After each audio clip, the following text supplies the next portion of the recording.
gatekeeping role for our democracy. That all-important duty of protecting our constitutional order starts with ensuring that our elections are free, fair, and credible. To achieve this, Mr. President, our electoral laws must be sound and up to date in order to respond adequately to new challenges that come with changing times and human behaviors. Therefore, Mr. President, I humbly rise to lead this debate for a second reading of this bill for an act to amend the Electoral Act 2010 solely to strengthen and protect our democracy for the good of all, irrespective of our partisan political persuasions. Mr. President, distinguished colleagues, it is common knowledge that we made huge but unsuccessful attempts to amend this act in the 8th Senate. Indeed, at a point, that process led to avoidable acrimonies, mutual suspicions, and bitterness, which we have now buried as true patriots, whose sole interest is the betterment of our democracy and the nation, nothing personal. Mr. President, please allow me to thank the most distinguished Senator Abubakar Kyari from Borno North, who is co-sponsoring this bill. As chairman of the Senate Committee on the Independent National Electoral Commission, INEC, sometime in the life of the 8th Senate, Senator Kyari provided amazing leadership born out of his detailed knowledge of our electoral laws and processes. My gratitude in this regard extends to every other member of that committee and indeed the entire Senate for the spirit of patriotism that drove that process, though we may not have seen the issues from the same prism at that time. I thank you all. Mr. President, electoral reform is a major part of the legislative agenda of this 9th Senate. Before the legislative agenda came to be, you made an admirably patriotic case for the electoral reform before your popular election as the President of the 9th Senate. This bill, Mr. President, is therefore a part of the process of fulfilling that promise to the Nigerian people. It is a bill of great significance to be considered with utmost patriotism, Mr. President. Mr. President, this bill proposes comprehensive amendments to the Principal Act. It is a response in part to a plethora of Supreme Court decisions, directly or indirectly calling upon the National Assembly to act. The Apex Court has persistently done this regarding INEC's introduction of modern technologies into the electoral process, especially accreditation of voters.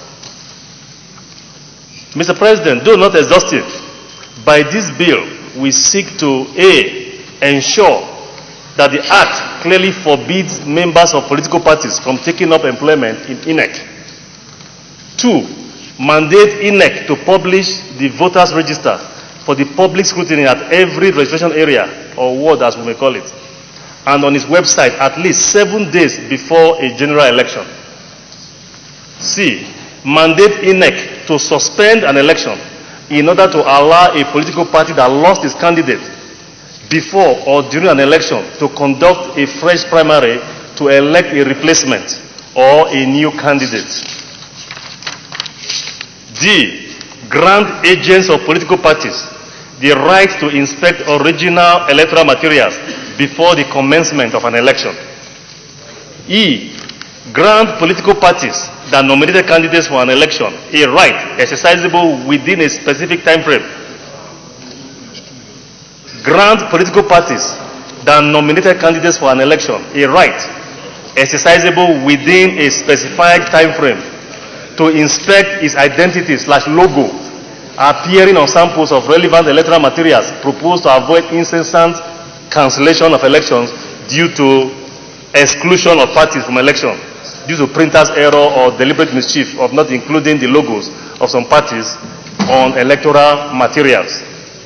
F, clearly mandates INEC to accommodate new technologies in the accreditation of voters. Mr. President, I keep emphasizing accreditation of voters only. Accreditation of voters during elections, as repeatedly called for by the Supreme Court. G, define overvoting, and this is very, very key. Define overvoting to include situations where total votes cast also exceeds total number of accredited voters not registered voters, number of accredited voters. H, provide greater clarity and transparency in the process of reaching the final announcement of election results, starting with sorting of ballots, counting of votes, etc. There's nothing here dealing with electronic transmission of results, by the way. I, mandate INEC to record and keep relevant, detailed information of result sheets, ballot papers, and other sensitive electoral materials used in an election with clear consequences for violation.